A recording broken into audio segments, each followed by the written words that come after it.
Are you ready for pain? Are you ready for suffering? If the answer is yes, then you're ready. We are both white women. We are inherently a danger in spaces for Black, Indigenous, and other people of color simply by existing. And when we choose not to recognize that and acknowledge that and navigate the world with that knowledge, we go from being dangerous to being an active threat. If we don't like that, then we need to change the systems and destroy whiteness.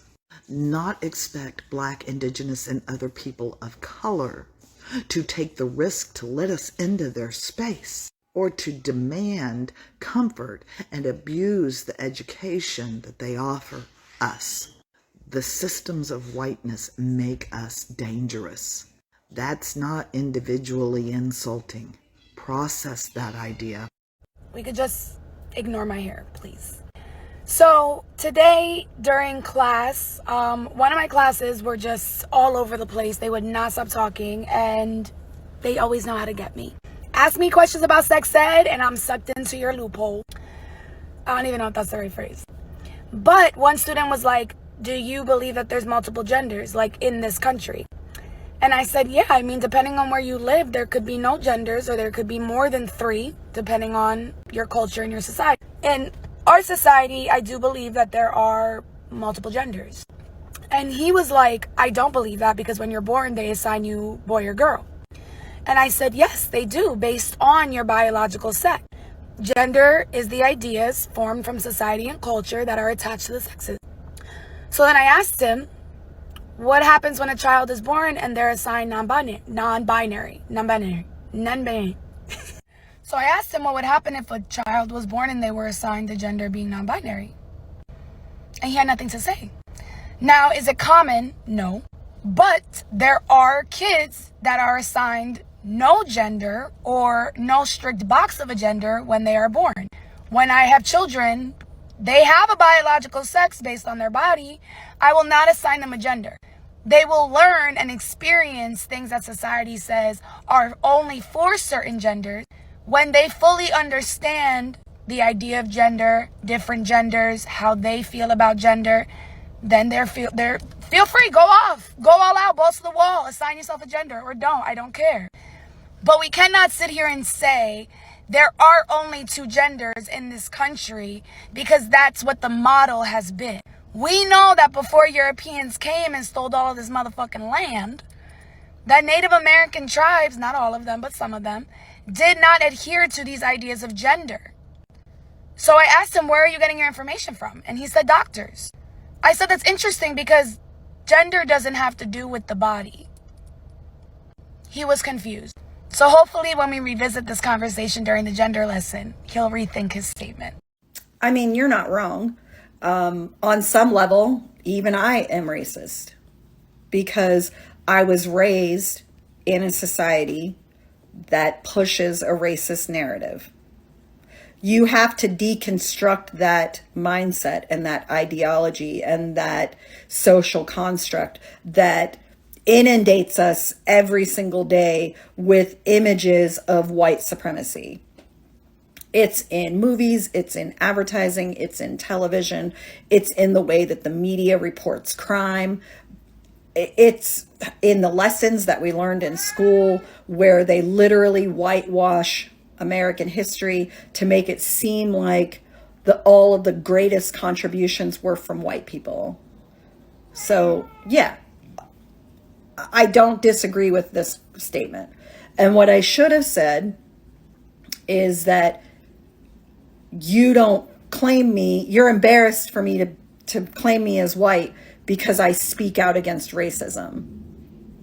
Because it makes white people super uncomfortable when another white person speaks the truth about racism and the systemic oppression of BIPOC people in this country. Because when you hear it coming from a Black person or an Indigenous person or a person of color, you can dismiss it. You can be like, whatever, they're just whining.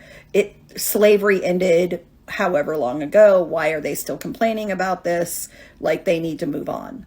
But when you see a white person who is acknowledging the systemic oppression and systemic racism in this country, you kind of have to think to yourself, what am I missing? If white people are saying this, what am I missing? Because racist white people are very easily dismissive of BIPOC people. But it's harder to dismiss someone that you see as your equal, telling you that you're a racist. So, you're right. I am racist, in so much as I was raised in a racist society that drilled it into my head that somehow the color of my skin made me superior. But I am doing the work to deconstruct that thought process and that mindset. And I am working towards deconstructing the very systems of oppression that made that my mindset. Are you, like me, looking for some cozy games with non-binary representation? To the fans of the series, this will come as no surprise, but The Sims 4 has incredible inclusivity when it comes to LGBTQIA representation. However, as of about a month ago, Sims 4 added a pronouns customization which makes the game so much more inclusive for non-binary individuals. Not only can you choose from your typical list of pronouns, but you can also create entirely custom pronouns fit to you. Animal Crossing New Horizons is one that I feel oftentimes gets overlooked, and while you might not be able to choose your pronouns, the gender binary has become pretty much obsolete in this game, as it allows players to choose whatever style they want for their character regardless of their gender. You don't choose between male and female, you simply pick what you want your character to look like, and from then on are referred to by your name in the game. This game is a bit more risque, but it's a personal favorite of mine.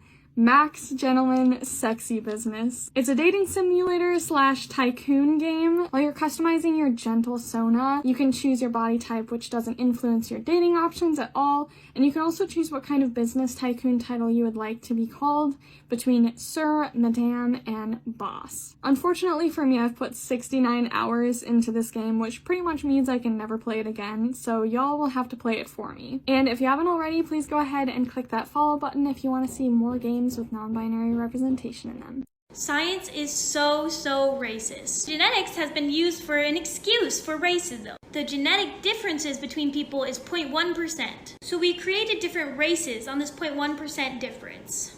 So all of our genetics have alleles in them, and in this 0.1%, it's mostly physical characteristics such as skin color, eye color, and some were deemed better than others. And then people use this scientific evidence as an excuse to be racist and then backs it up with science? No! And this just happened with COVID because we were talking about how it disproportionately affects Black people, right? But it's not because of their genes or anything that makes up their genes. Genes pertaining to skin color are independent of genes pertaining to disease risk. Stop using genetics to just be racist. Did you know we deliver LGBT+ workshops for schools? Hi, I'm Jack. I'm the workshops leader here at Popinolly. I work directly with schools to deliver super fun, age-appropriate workshops to primary school kids from across the UK. From introducing ideas about family diversity to learning about the history of Pride. Our sessions allow a safe space for children to learn and understand about LGBT+ identities. We encourage children and teachers to ask questions, share their experiences and thoughts, to ultimately help our next generation grow up not just to be more accepting, but to celebrate difference. If you're interested in some workshops for your school, just drop me a line at info@popinolly.com. There are two types of women when it comes to developing in your life, when it comes to healing, when it comes to loving yourself, when it comes to growing, when it comes to investing in yourself. So let's find out which one you are. So the first woman, she only does things when it's convenient, and she waits till her whole life or her whole world or her relationship collapses until she decides to do something about it. The second woman, however, is very proactive. She's constantly working on herself. She's constantly investing in herself. She's always looking for ways to become a better person. And she doesn't wait for a tragedy to hit until she does something about her life. So think about that. How often are you proactive versus how often are you reactive in your life? The more proactive you are, the less you're gonna have to deal with big blow-ups where you feel like your whole life is in shambles because you've been taking care of yourself the entire time. All words are made up. Oh my god. Okay, but all words also have historical background. They have meaning. Zazemzers doesn't have meaning. You guys are just freaks. There, I'm saying it. You guys are just pretentious, annoying, whiny little shit faces. You are the snowflakes everyone's talking about. 1, 2, 3, 4, 1.